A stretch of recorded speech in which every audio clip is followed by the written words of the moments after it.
Здравствуйте. Благодарю вас, что нашли время сегодня для этой встречи. И вообще хотелось бы сказать, что родители, которые готовы задумываться над тем, что происходит с их детьми, достойны уважения. Это да. Перед тем, как мы начнем, я бы хотела предложить одну такую мысль. Мы живем в очень шумное время, да? Все время куда-то спешим, что-то смотрим, слушаем, что-то все время потребляем, да? И вот давайте себе признаемся честно, сколько минут тишины в день, вообще полной тишины у нас бывает. Без экрана, без музыки, без разговора. И дело в том, что мысль рождается в паузе. И вообще психика человека и ребенка, и взрослого, да, она развивается не в шуме. Мысль рождается в паузе. А слово это что? Слово это оформленная мысль. Да? А чтобы мысль вообще появилась, ей нужно пространство. Я себе тоже однажды задала такой вопрос и поняла, что практически не бывает тишины в моей жизни, особенно когда я стала мамой в том числе. Да? И вот теперь давайте представим ребенка, который живет вот в этом шуме. Он растет, живет и растет внутри этого шума, да? Он же не может выбрать среду, он ее не выбирает, он в ней живет. И если мы хотим понять, почему ребенок не слушает, почему ребенок не может пересказать, почему он быстро отвлекается, да, нам нужно пойти немножечко глубже. Меня зовут Полина, и я мама. Конечно, я человек, который давно работает со словом и с внутренней речью, и у меня есть психологическое образование, но я сегодня здесь не как эксперт. И не для того, чтобы читать какие-то нравоучения, да, я здесь как мама, которая сама проходит этот путь и пытается понять, что происходит с детьми сегодня, да. Мы не будем искать сегодня виноватых, там, кто прав, кто виноват, нужно ли запретить все или наоборот разрешить, или какое там было время раньше и какое оно сейчас. Вот я сегодня предлагаю посмотреть на это не как результат, а как процесс. Вообще, что происходит, когда ребенок растет в такой среде, что происходит с его психикой. Вот и все. И это очень интересно на самом деле. Как формируется внимание, да? Как развивается мышление, и даже как появляется или теряется способность хотеть в подростковом возрасте. Потому что сегодня спрашиваешь, да, подростков, кем ты хочешь стать? Они не знают. Или они говорят, мне все равно. Почему так происходит, да? Если будут вопросы, сначала вот такой организационный момент, если будут вопросы, можно писать в чат, в конце, сейчас я не буду отвлекаться, в конце я постараюсь ответить на все вопросы. И вот теперь такой момент, такой вопрос. Если, вот у кого такое бывало, да, если говоришь ребенку, допустим, один раз говоришь, второй раз говоришь, третий говоришь, он как будто вообще не здесь, он как будто где-то вообще в другом мире находится, да, и, допустим, когда начинаешь уже повышать голос, кричать, да, он отвечает, да, я здесь, я слышу. Вот мне это очень знакомо, да, я, например, говорю, сынок, убери, пожалуйста, игрушки. Он говорит, да, он может даже ответить, а может не ответить. Я ему через минуту опять говорю, сынок, убери, пожалуйста, игрушки. Проходит несколько минут, я его спрашиваю, сынок, что я тебе сейчас сказала? Он говорит, мама, я не помню, скажи, пожалуйста, еще раз. И это не потому, что ребенок какой-то глупый, или не потому, что он меня намеренно игнорирует, потому что он не может намеренно игнорировать. Его психика еще этому не научилась. Это потому, что он реально не поймал это, не удержал мою фразу. А что начинается первая реакция родителя какая? Возмущение, раздражение, да? Ну как ты не помнишь, если я тебе вот буквально там 3 минуты или 5 минут назад сказала? Как можно вообще не помнить? И здесь мы об этом еще потом поговорим, про повышенный голос и нужно ли ругаться. И здесь почему ребенок не удержал? Потому что когда ребенок играет, А как раз вот этот шестилетний возраст– это момент игры. По возрастам мы тоже поговорим попозже. Он почему не удержал? Потому что он в игре. Его мозг находится в игре, он там живет. И даже если он слышит, что происходит вокруг, его это не волнует, потому что он живет в другом, он живет в другом процессе. Вот и все. А что нужно сделать, чтобы выполнить то, что мама попросила? Ему нужно отвлечься от игры, переключить внимание на мои слова, удержать мои слова у себя в голове, да? Сохранить то, что я сказала, эту мысль у себя в голове, в памяти, и только потом что-то пойти и сделать. Вот это сложный путь. И мозг как раз вот в этом возрасте, 6, 7, там, 5 лет, он этому только учится. И здесь смотрите, если вокруг среда быстрая, насыщенная, ритмичная очень, постоянная смена вот всего новое, яркое, да, и спокойный голос мамы уже игнорируется не специально, а мозг его просто не воспринимает, потому что он привык к яркому, громкому, к звонкому и так далее. Но срабатывает крик, он срабатывает каким образом? Он просто вот так выбрасывает его из этого процесса игры, да, и вот это такой резкий стимул для мозга ребенка. И что? Мозг реагирует на силу, его выбрасывает. И крик срабатывает не потому, что ребенок плохой, и не потому, что нужно кричать, а потому что как раз это резкий стимул, да? Но реагировать на силу– это не то же самое, что удерживать внимание. И вот здесь начинается главный разговор, что внимание– это не какая-то особенность ребенка, это не какая-то уникальная способность, и не талант, и даже не черта характера. Внимание– это навык. Навык, который можно тренировать и нужно тренировать. И формируется он не в 9 лет, и не в 7, и даже не в 6. Формируется он постепенно, начиная с самого рождения.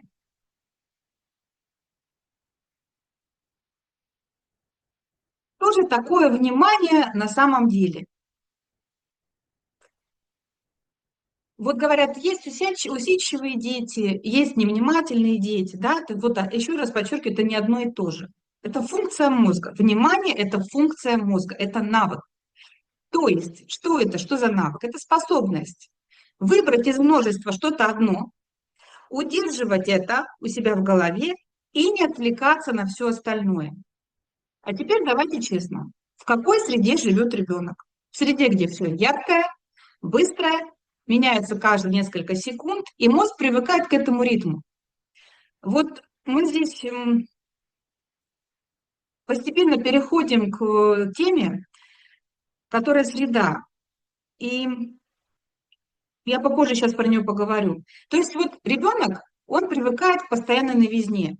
И вот мы с ним открываем книгу. И что происходит? Читает мама спокойно рассказ, что происходит ребенок. Давай перевернем страницу. А что там? А когда ты уже дочитаешь, ему скучно, понимаете? Мозгу, который привык постоянно к чему-то новому, вот этой стимуляции внешней, ему скучно, он не может удерживать внимание. Он не может удерживать паузу, он ее выдерживать не может. А в паузе что у нас рождается? Мысль, которая потом оформляется в слово. Да? То есть это не лень, это адаптация мозга. Ребенок просто подстраивается под ту среду, в которой он живет. И если среда тренирует внимание, переключение, а не удержание, то, соответственно, внимание становится каким? Поверхностным. Да?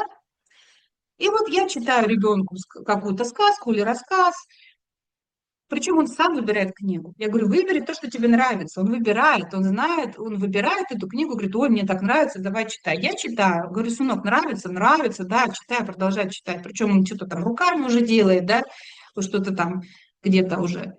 Я говорю, сынок, ну вот, читай дальше, да. Я говорю, хорошо, прежде чем я прочитаю дальше, расскажи мне, о чем я прочитала.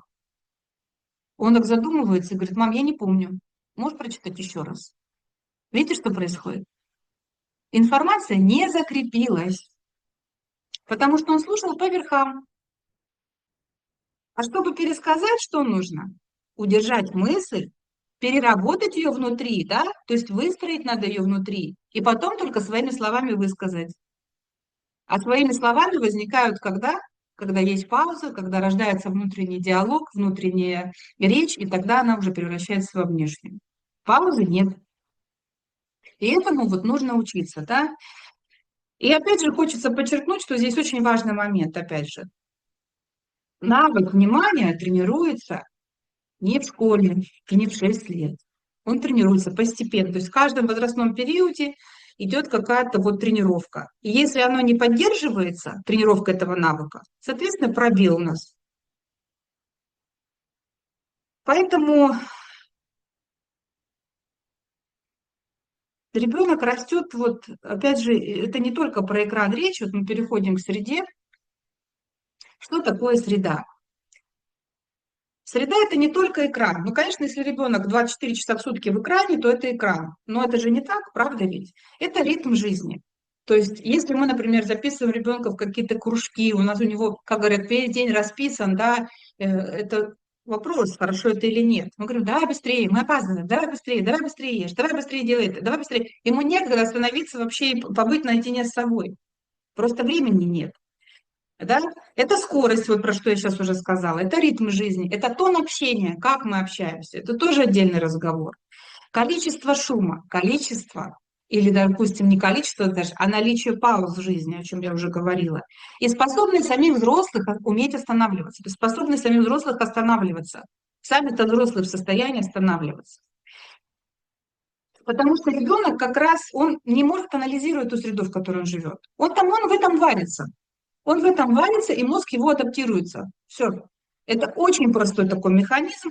И, в общем-то, тут здесь даже доказывать. Это уже доказанный факт, на самом деле, и нейрофизиологией, и психолингвистикой. Но здесь, мне кажется, даже смысла нет ничего доказывать, потому что ну, это очень логично, на самом деле, и понятно, и просто. Ребенок просто адаптируется, его мозг адаптируется. Это нормально.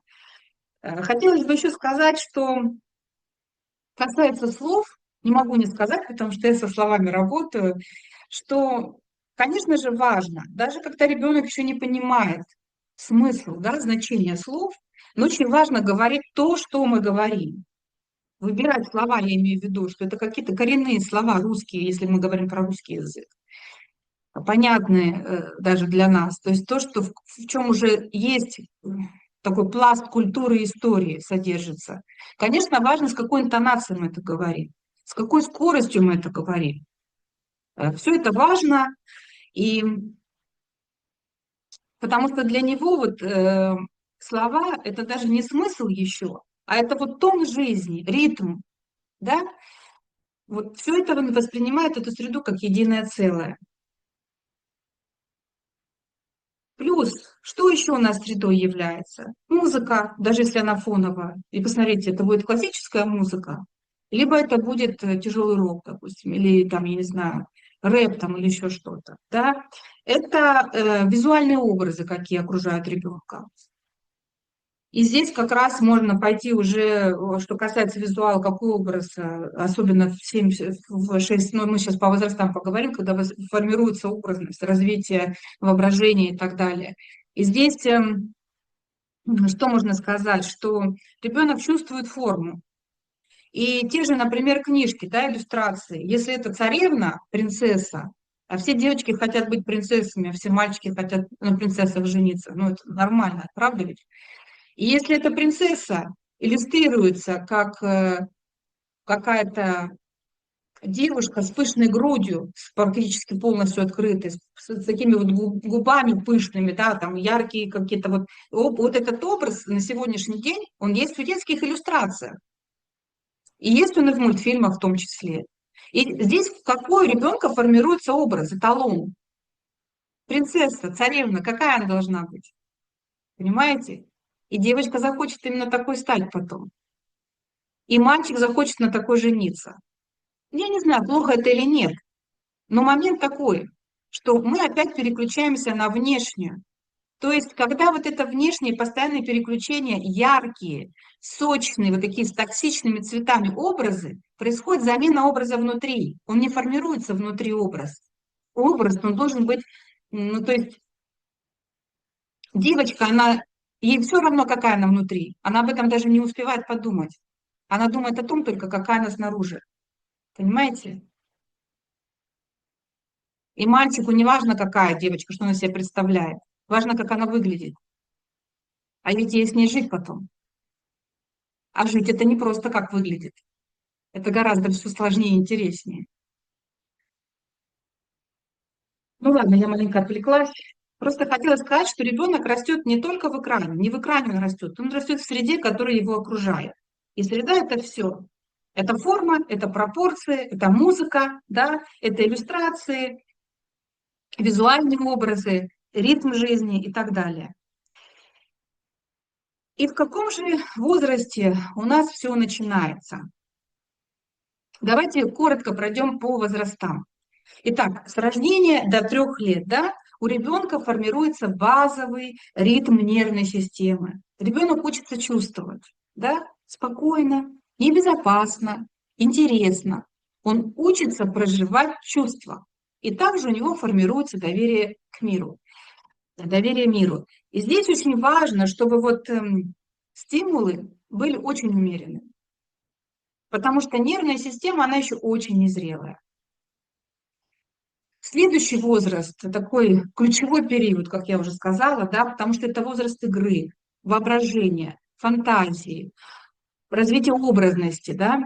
И в этом возрасте, если все свободное время занято экраном, то воображение, оно не разворачивается, оно бедное. В то же время внутренняя, в том числе внутренняя речь бедная становится, нет пауз. На это просто не потому, что ребенок какой-то не такой, да, а потому что на это нет времени, это не развивается, вот и все. Этот навык не развивается, потому что на него этому не уделяют внимания, не уделяют время, вот и все. И что касается игры, то здесь как раз именно через игру развивается вот эта образность. Я сейчас дам один пример, ну или два примера разных. Ну, например, когда ребенок смотрит одну вещь, и когда ребенок смотрит другую вещь, и как он играет. Итак, первое. Например, ребенок посмотрел художественный фильм «Гагарин». Мама, он мне говорит, я хочу ракету построить. Хорошо, мы идем в магазин, то есть игра началась.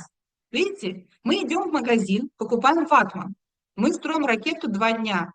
Он делает чертежи, что-то там рисует на бумажках и говорит, так, Сергей Павлович Королев, я рисую, значит, схему ракеты. Хотя там каля-маля, неважно, у него уже воображение работает, у него работает фантазия, и он играет роль. Посмотрите, он играет Королева. Мы построили ракету, он, значит, заносит туда различные аппараты, там старые какие-то проигрыватели и прочее. У него это вот пульт управления. И вдруг я уже слышу, что он играет там «Поехали!» или там, значит, «Алексей, как ты себя чувствуешь? Я в открытом космосе, первый человек». Вот я все это слышу. И что? У него многоролевая игра, представляете? Он уже играет несколько ролей. То есть что? Он в голове удерживает не только сюжет, но и роли. И не одну, а несколько. Теперь переключаемся. Смотрит ребенок Hot Wheels, вот это вот последняя уже такая вещь, которая прям очень сильно увлекает.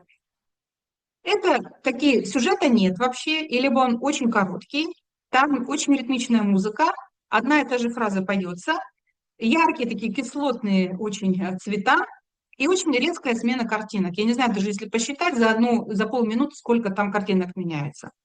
Какая игра? Сейчас не важно, не будем обсуждать мультики. Какая игра? Ребенок играет, берет машинки, бьет их, бросает, дыш, дуф, дальше дыш, поет вот эту музыку, значит, он напевает мелодию и пропевает вот эту фразу, которая там. Все. Где сюжет? Где роли?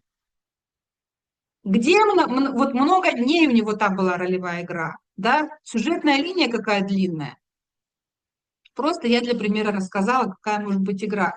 И в какой игре развивается фантазия, в какой игре развивается образность, воображение, и ребенок может удерживать сюжет на протяжении нескольких дней. Сюжет– это и есть развитие внимания, удерживать в голове, да, не отвлекаться ни на что другое. И второй момент в этом возрасте еще, когда ребенок уже начинает говорить «мне скучно». И вот мы пытаемся его чем-то увлечь, да, развлечь там. Давай мы тебя запишем в какой-то кружок, на тебе там планшетик посмотри, на вот тебе мультик, да, хочешь там мультик посмотрим или там книжечку почитаем или еще что-то. Мы пытаемся все время занять, но мы же хорошие родители. С одной стороны, может быть, это неплохо, но что такое скука? На самом деле скука – это не враг. На самом деле скука – это рост. Что происходит, когда ребенку скучно? Это и есть та самая пауза, которой ему так не хватает, и вообще нам всем ее не хватает в нашей жизни. Почему мы пытаемся все время заполнить взрослые люди? Маленько отвлекусь. Потому что нам страшно. Нам страшно услышать эту тишину. Потому что в этой тишине мы можем услышать себя, а иногда с собой встречаться. Ой, как не хочется. И вот ребенок начинает там хныкать, да, мне скучно сидит, там, например, валяется на диване, ну что делать? Если дать ему выдержать эту паузу, что происходит? Его мозг понимает, развлекать меня не будут, мне придется развлекать себя самому. И он начинает играть. И мы смотрим, уже он из этих подушек строит себе или ракету, или дом там, или машину, или еще что-то, и все, поехало, биби, тру-тру и так далее. Скука – это рост. Это очень важный момент. Поэтому, да, ребенку надо давать поскучать иногда. И вы увидите, что не пройдет там 5, ну максимум 10 минут, как ребенок уже будет в игре. И здесь пошло развитие сюжетное, образное, внимание и так далее. Как раз потому, что в этот момент и развивается внимание. Это есть та пауза. И это такая внутренняя работа. А если мозг, я уже так сказала об этом чуть, если мозг у нас мгновенно гасится экраном тем же, да, то мозг привыкает. Он говорит, мне не нужно ничего придумывать, мне все уже дадут, все покажут. И здесь еще происходит, во-первых, сокращается самостоятельная игра, и, во-вторых, происходит еще, когда постоянно вот этот экран гасится, все экраном, происходит замена образа. То есть у ребенка нет, не только у него бедный мыслительный процесс и бедная внутренняя речь, но еще и вот образность, что касается. То есть образу некогда рождаться. У него все время вот эта смена внимания, вот эта бесконечная стимуляция, она не дает сформироваться этому образу. Не то, что родиться, ему даже подумать об этом некогда. У него уже есть готовый образ напичкан. И происходит замена образа. Не то, что замена, замещение. То, что еще не родилось, уже мы туда вместили то, что уже нам показали, то, что уже есть готовое. Поэтому паузу надо выдерживать. И я тоже очень часто замечаю, что когда ребенок вот скучает, он не знает, чем заняться, да, там сначала даже злиться может. И это тоже разговор, мы чуть-чуть попозже об этом поговорим, что значит злиться, и нужно ли это тоже каким-то образом гасить. Потом он начинает что-то строить, сам с собой разговаривать, потому что даже я не замечаю, он сам не замечает, что с ним уже происходят такие интересные вещи. Потом у нас начинается школа. Начинается школа, и мы вдруг слышим от учителей, что ребенок невнимательный, он не усваивает материал, он не может пересказывать, не может пересказать элементарно там маленький текст, да? Но, как мы уже с вами знаем, внимание у нас появляется не в первом классе, внимание у нас формируется с самого начала. И если до школы ребенок играл, слушал истории, скучал и придумывал, да, учился выдерживать паузу, то ему учиться гораздо легче. Если это был бесконечный там ритм очень быстрый, да, пауз почти не было, то, соответственно, учеба дается тяжелее, потому что ребенок привык переключаться все время. Ему тяжело, он не может, он не научился удерживать внимание, этот фокус. Да?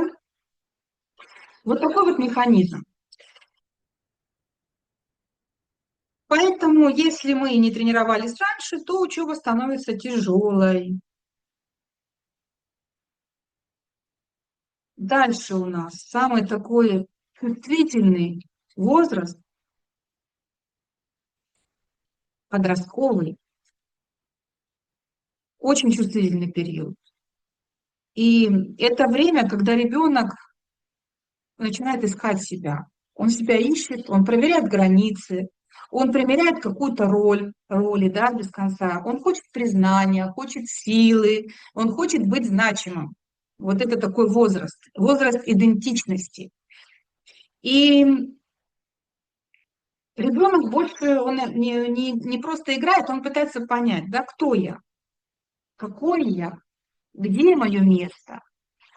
И если к этому возрасту не сформирован устойчивый навык, удерживать образ, строить сюжет, выдерживать напряжение, планировать какие-то действия, да, то экран становится просто идеальной заменой. Там уже все есть готовое и простое. Да? И что переходит? Уже мультики смотреть неинтересно ребенку. Что он делает? Он начинает играть. Все. Что делает игра? Быстрый успех, понятную структуру, да, мгновенную награду, ощущение, иллюзию вот эту контроля, ощущение силы, да. В реальной жизни что? Усилие долгое. Да, значимости нужно добиваться. Ошибки болезненны. Путь непредсказуем. Про фрустрацию мы сейчас тоже поговорим. Почему ошибки болезненны. В игре что? Миссия понятна. Ты герой, ты получаешь награду, да, ты побеждаешь, все нормально, результат быстрый. И вот это вот, опять же, мозг, который привык к скорости. И еще один момент. Подростковый мозг особенно чувствителен к дофамину, а все игры именно на этом и построены. Они построены на дофаминовой архитектуре.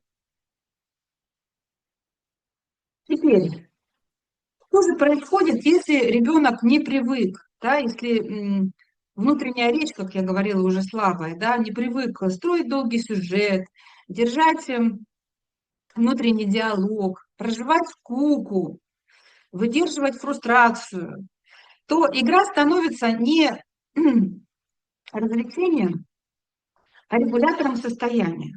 Вот это то же самое, что я сейчас тоже замечаю. Например, если ребенок расстроен чем-то, ему нужно срочно посмотреть мультик. То же самое в подростковом возрасте происходит. То есть идет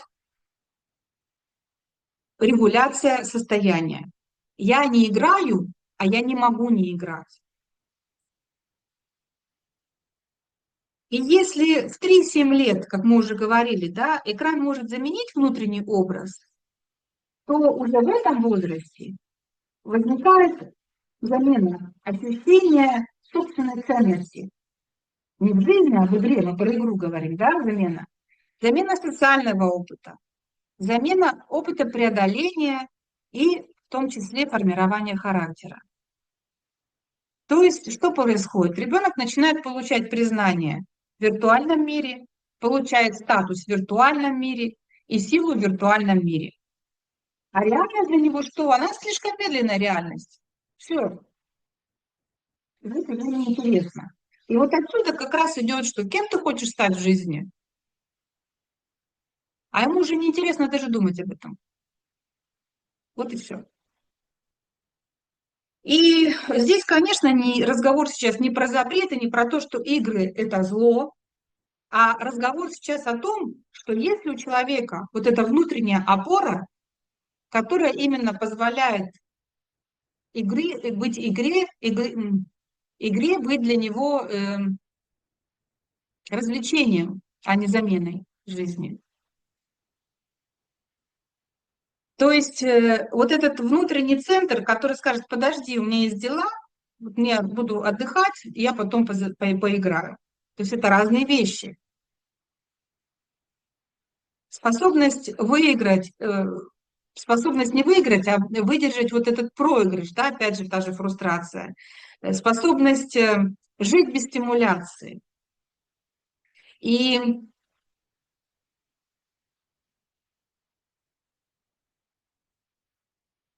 то есть здесь сказать, что экран, он не разрушает, нет, а он подменяет.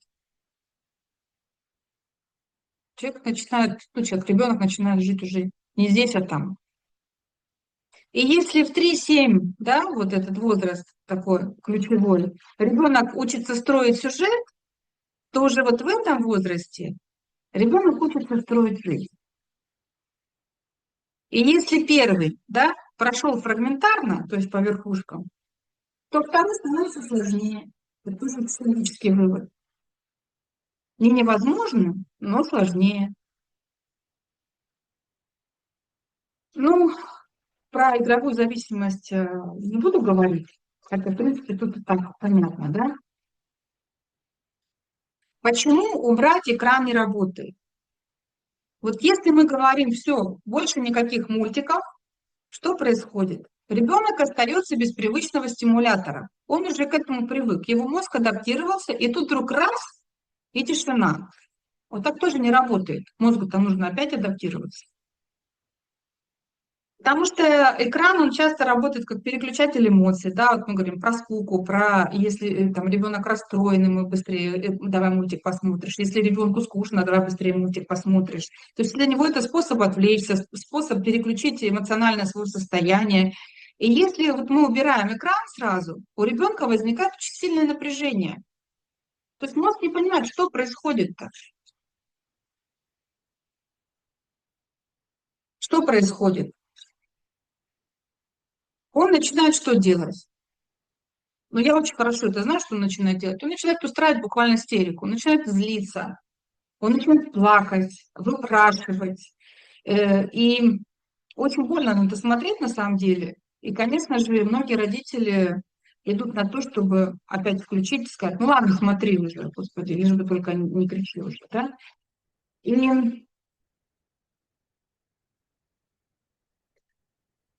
еще раз скажу, что экран это не враг, это регулятор. И когда ребенок начинает кричать, начинает злиться, там, плакать очень сильно, мы говорим, ой, хорошо, ладно, смотри, только, пожалуйста, не кричи. Что происходит? Мы опять же подтверждаем и вот эту регуляцию. Да, экран это, мы прямо говорим так, включаем мультфильм, мы говорим, да, экран это регулятор. Все, подтвердили. И теперь здесь, что происходит? Происходит несколько моментов.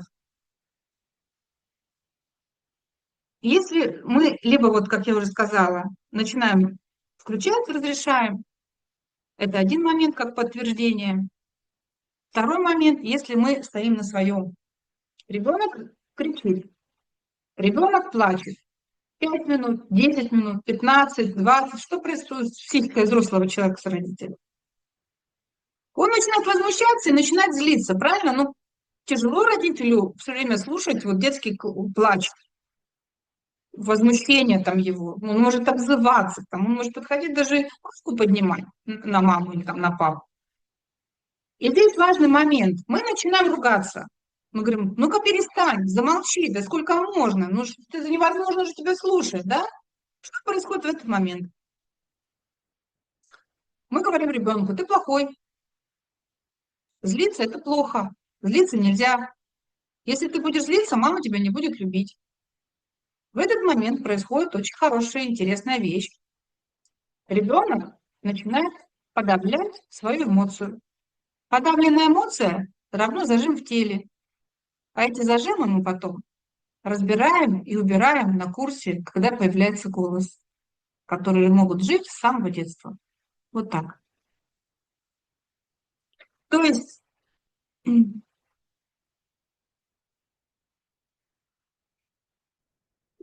что происходит? И ребенок и так в напряжении, а мы еще добавляем ему это напряжение. На тебе еще, тебе мало, недостаточно, да, и ребенку еще тяжелее. И он начинает все это глушить. Добавляем вот это напряжение сверху, и опять же повторю, что он учится не тому, что проживать эту эмоцию, справляться с ней, а он говорит, эмоция, у него сигнал в мозге идет, да, в мозгу, такой сигнал, да, что эмоция это опасно, эмоции нельзя проявлять. А система-то его регуляции еще и не сформирована, она формируется. Поэтому, если мы хотим, чтобы ребенок научился выдерживать фрустрацию, тот, кто рядом, должен научиться ее первым. То есть это непросто, да, но нужно понять, что эмоции проживать надо учиться. Иначе потом будет очень тяжело жить во взрослом возрасте и ходить к психологам, к психотерапевтам и так далее. Сейчас мы вот как раз об этом поговорим. Да? Скука и трудные чувства– это рост. Про скуку я уже рассказала. Трудные чувства, фрустрация– это такая мышца, которую можно тренировать. И если она хорошо натренирована в детстве, то во взрослой жизни ребенку будет гораздо легче жить, гораздо легче справляться с трудностями, с какими-то неудачами жизненными, с какими-то разочарованиями и прочее. Да? И когда ребенок, да, не получает сразу какое-то что-то, то, что он ждет, желаемое, да, он скучает, он сталкивается со словом «нет», которое он слышит очень много. Ребенок думает, что весь мир его, и тут он слышит постоянно слово «нет», «нельзя». И если есть рядом спокойный взрослый в этот момент, то у ребенка формируется внутренняя устойчивость. Если каждый раз вот этот какой-то маленький дискомфорт гасится экраном, мозг не учится регулировать сам. Опять же, мы заменяем, как заменяли образы, как не тренировали внимание, мы точно так же заменяем здесь переживание, способность переживания ребенка вот этого трудного момента, мы опять гасим. И он не способен потом сам с этим справляться. И это уже не про мультики вообще, это уже про навык справляться. Да? И вот тут такой слайд, что дети учатся не через ритм и тон жизни, да? Дети учатся и через ритм, и через тон жизни, а не только через содержание. Что же можно делать иначе? Я перед тем, как перейти к другому слайду, хотела бы рассказать один такой тоже случай, который не так давно произошел у меня, вот именно в моей жизни с ребенком, которому 6 лет. Как мы переживали, как мы учимся переживать вот эту фрустрацию. И как у нас, и как быстро тренируется на самом деле эта мышца. Что произошло? Я купила игрушку, потому что у друга моего сына был день рождения. И так получилось, что я прям при сыне подарила эту игрушку, ну так вышло, так сложились обстоятельства. Ребенок это увидел, мы пришли домой, он ищет и говорит, а где у меня такая же игрушка? Я говорю, ну у тебя же не было дня рождения, поэтому игрушку мы купили и подарили мальчику, твоему другу, у которого день рождения. И тут что начинается? Начинается прямо настоящая, ну не то чтобы прям истерика, но очень похоже на это. Плач, обвинения, какие-то условия, какие-то угрозы там. И это длится час, это длится 2, это длится 3. Я вам больше скажу, это длилось 3 дня, ну, с периодичностью. Что происходит? Если бы я сразу на него накричала, ребенок бы подавил эту эмоцию в себе, он бы ее не прожил. Непрожитая эмоция, непрожитая эмоция– это уже телесный зажим или подавленная эмоция. Эмоция должна быть прожита.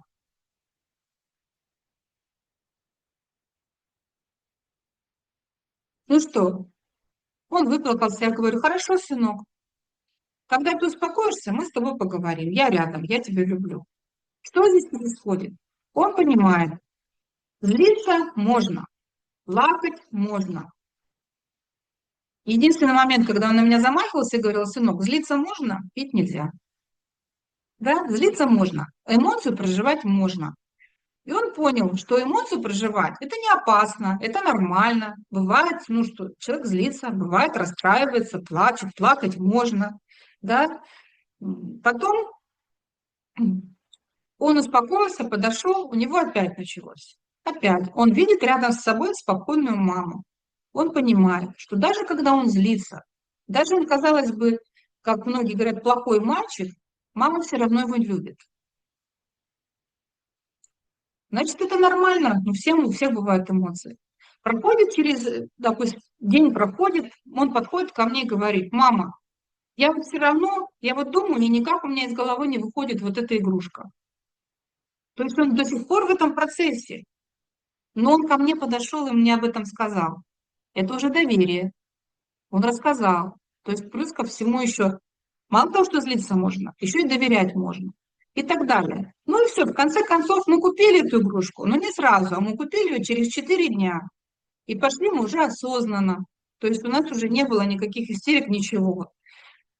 И мы закрыли вот этот, скажем так, вот эту тему, мы прожили. В следующий раз происходит что? Опять происходит то, что сказали нет ему. У него опять началось вот это вот недовольство, потому что мы сказали нет, да? Но прошло это уже гораздо быстрее. Вот такой хотела рассказать пример, потому что он очень показательный. Что же теперь можно делать иначе? Мы так уже заканчиваем.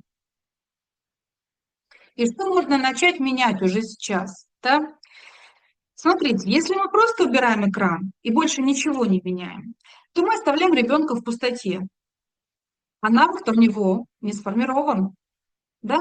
Он привык быстро отвлекаться, быстро успокаиваться, быстро переключаться. Экран работает, как экран работал как кнопка выключить. Выключить эмоцию, выключить скуку, выключить там еще что-то, еще что-то. И если мы эту кнопку у него отнимаем, да, то возникает напряжение. И как раз то, о чем я сказала в том числе. После мультфильмов тоже начиналось такое, пока мы не стали договариваться, да, что ребенок злится, плачет, ноет, угрожает, там все что угодно может быть. И сразу, да, говорит, хочется сказать, видите, видите, он уже зависимый, все, он ужасный уже ребенок, с ним уже ничего нельзя сделать, надо лечить, да, но он не ужасный, просто система привыкла адаптироваться, как я уже сказала. То есть нам не нужно кричать. Если мы начинаем кричать, мы усиливаем его вот этот перегруз нервный. Или стыдить там, да, обвинять, угрожать, наказывать. Вот в конце концов, кто ему эту среду создал? Поэтому мы не помогаем ребенку пережить этот перегруз, а мы его увеличиваем. И вот здесь ключ, да? То есть важно не просто выключить, а важно изменить ритм. То есть нужно дать другой ритм, постепенно, шаг за шагом.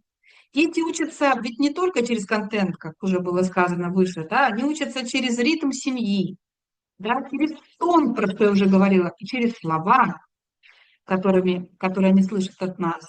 И через разрешение, можно ли им злиться, через то, что можно ли им хотеть или не хотеть, можно ли им быть с собой в конце концов. Потому что мы тоже, порой мы не даем, я тоже через это часто прохожу. Ребенок рисует, ты говоришь, сынок, надо вот так. Откуда я знаю, как надо, да? Он сам знает лучше, как надо. И тоже начинаю себя маленечко останавливать и дать ребенку свободу в творчестве. И хотелось бы еще сказать, что вот злиться можно, бить нельзя. Если ребенок, вот это, мы говорим эту фразу, да, то он учится регулировать. Ага, злиться можно. Бить вот не надо, а злиться можно. Мы разрешаем ему проживать эмоцию. И если ребенку можно сказать, что да, я не хочу, и его не стыдят в этом, то тогда он учится границам. Если дома есть паузы, есть разговоры, есть какое-то совместное дело, там, я не знаю, давай вместе налепим пельмени, сделаем пирожки, печенюшки, порисуем, полепим там из пластилина или из глины что-то там. Я не знаю, сейчас столько всего можно с чем заниматься. Мы, например, начали заниматься эпоксидной смолой, делаем поделки разные. То вот эта вот замена экранная постепенно перестает быть единственным источником возбуждения. И иногда даже, когда у меня ребенок вот переживает как раз этот момент фрустрации, он говорит, мама, я хочу позаниматься смолой. Он меня не просит включить мультики. И это маленький, но шаг. Это не быстро, и это не за 3 дня, да? Но формирование среды, появление пауз в нашей жизни, в жизни нашего ребенка начинается с нас, с родителей. Да, это путь, и путь начинается с нас. Вот такой сегодня разговор.